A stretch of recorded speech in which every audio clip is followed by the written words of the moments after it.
Así sona El arte en la calle, o tema que dá nome ao primeiro disco do pontevedrés Adrián Torres.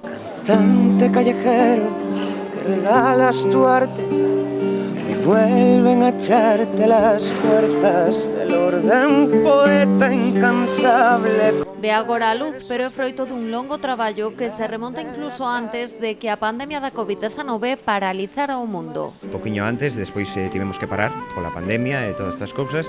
Pasaron determinadas cousas e ao final empecé a gravalo noutro sitio e bueno, conseguín gravalo por fin. Para pelear contra el mundo. E o seu primeiro disco, pero Adrián Torres non acaba de chegar ao mundo da música.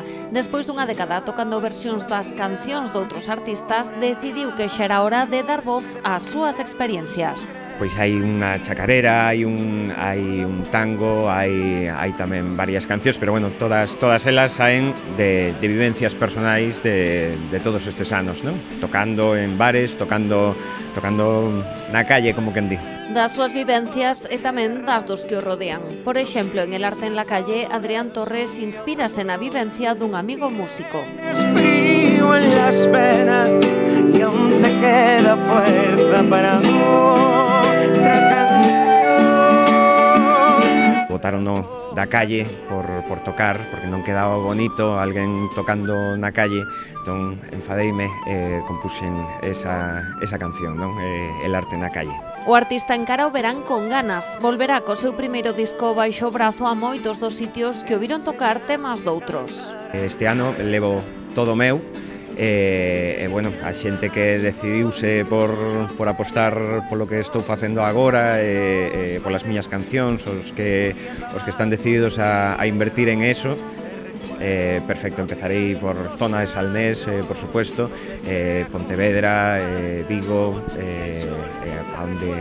onde vayan salindo os concertillos, vaya.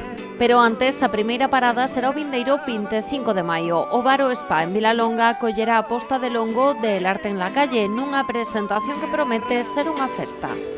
Vamos varios percusionistas, vamos con Chavo, a flauta, levamos unha increíble corista, levamos un baixista brutal, un teclista, o sea, levamos a banda completa.